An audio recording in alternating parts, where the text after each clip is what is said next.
morning, dear viewers. You're watching RTD's English News Edition. Here are our headlines for tonight. Meeting the authorities of the country, he was received. The ambassador of France was received by the Minister of Finance. In Tunisia, last campaign politics in Tunisia before the first round of presidential election. Thank you for joining us in our newsroom. The Minister of Finance, Mr. Yassine Moussa Douale, received the French Ambassador Arnaud Guillois yesterday morning in his office. The French Ambassador thanked the Minister for his warm welcome he received since his arrival in Djibouti. At the end of the meeting, discussions focused on the efforts made by the Republic of Djibouti and France to strengthen partnership relations, but also new perspectives that will consolidate cooperation in several necessary areas.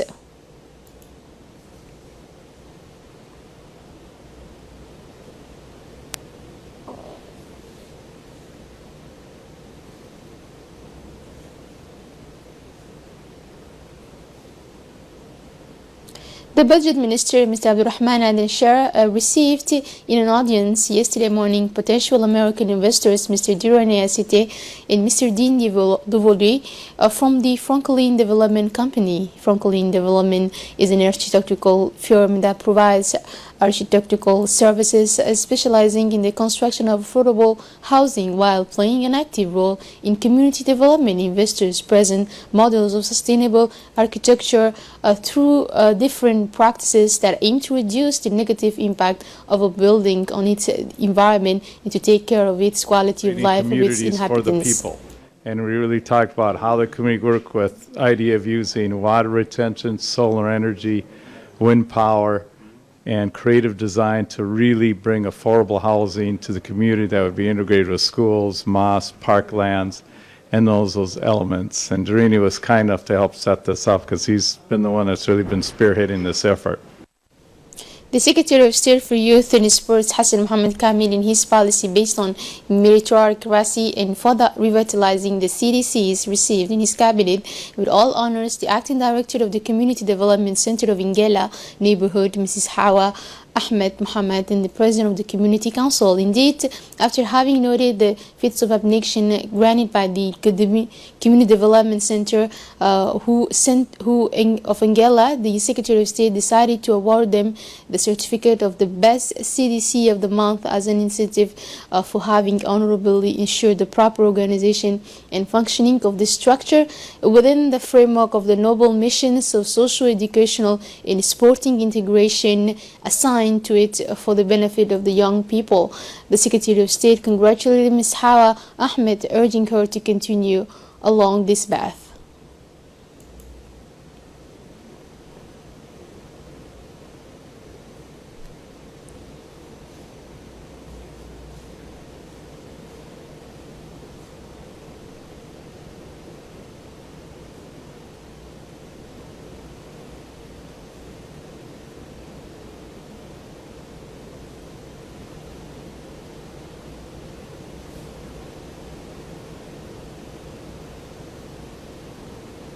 Successful return for the national football team. Human Tide has gathered in the capital's airport to cheer the players back from Swatini.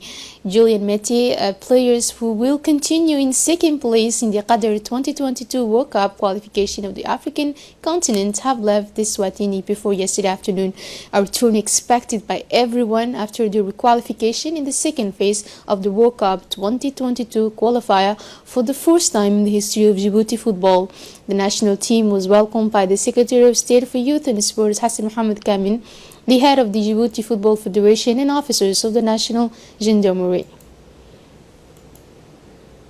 And after their arrival, the players then boarded a double-decker bus granted by the National Gendarmerie to parade in the streets of the capital, where supporters had been waiting for them for hours, and some dropped in the national flag, gave a standing ovation to their heroes. These parades began at the national airport and passed through the different capital districts.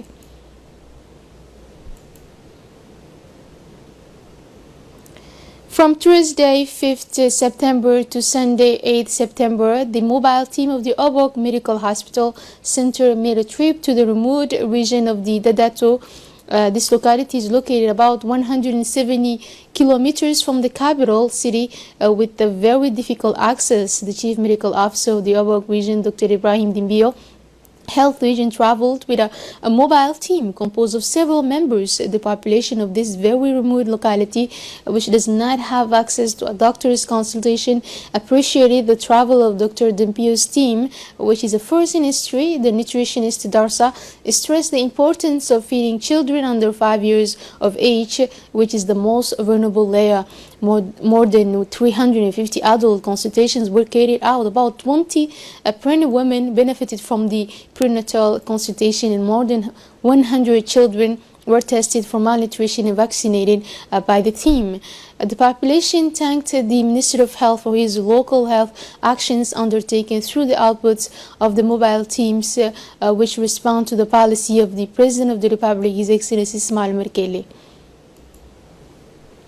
In his intervention, Dr. Dimbio, chief physician of Obok Medical Center, indicated that the team has taken advantage of the opportunity to sensitize the population on several topics such as the fight against malaria and infant diseases without forgetting the measures of hygiene in the distribution of mosquitoes.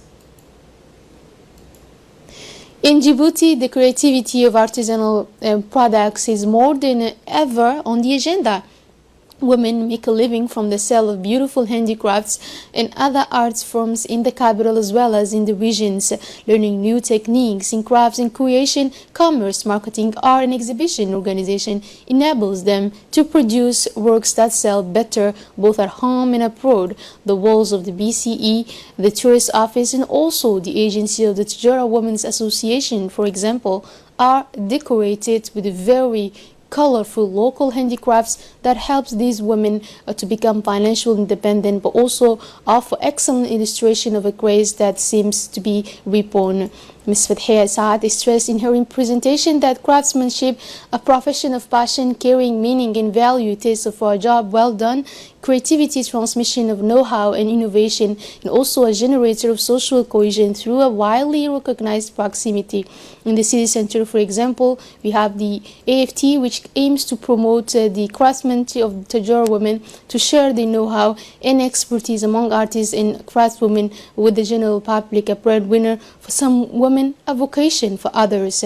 Crafts play a significant role in maintaining a local economy and a means for contributing to the empowerment of women by allowing them to earn an income that helps their families. It is a question of adapting to the modification of the environment and society through their ancestral knowledge, which is being renewed.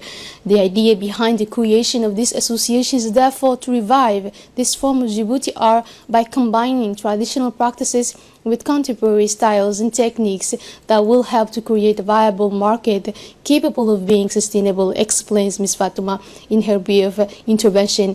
Promoting the attractiveness of handicrafts is strongly required in Djibouti society. Hence, the passion that motivates Djibouti women to engage in handicrafts activities to succeed in life and also contribute to the expansion of the local economy.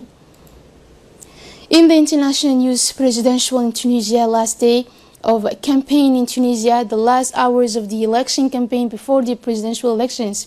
The first round will take place this Sunday, and the suspense is high as no candidate is unanimous. There are 26 of them running. The campaign was marked in particular by 3 televised debates between the candidates. This is unprecedented in this country, and it has been widely followed, a sign of the public's interest in this election. This is the second presidential election since the Jasmine Revolution in 2011. The election was initially scheduled for October, but it was brought forward because of the death of President Bashir Essebsi in July. Southeast Spain hit by exceptional floods. All night long, firefighters walked the streets of Huelva in southern Spain to rescue residents stranded in their homes.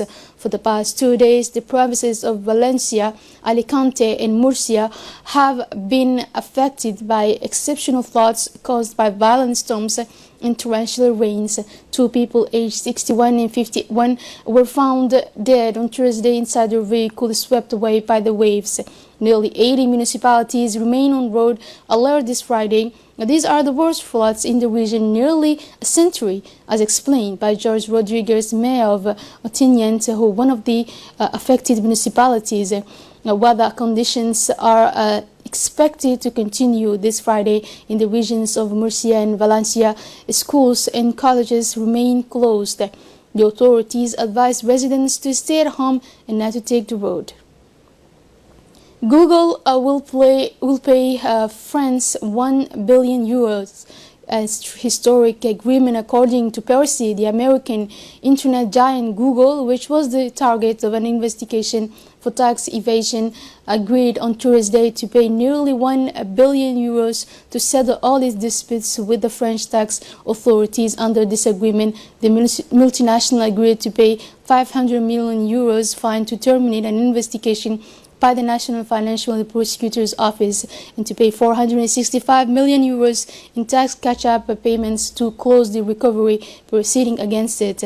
The 500 million fine accepted by Google France and Google Airlines has been validated by the Paris Court under a public interest judicial agreement, which allows a company to negotiate a fine without going to trial or going through a guilty plea procedure. Through this agreement, which ends the proceedings for the aggravated tax fraud initiated in June 2015 by the National Financial Prosecutor Office, following a complaint from the tax authorities, Google acknowledges that the facts alleged may correspond to the offense of the corporate tax fraud.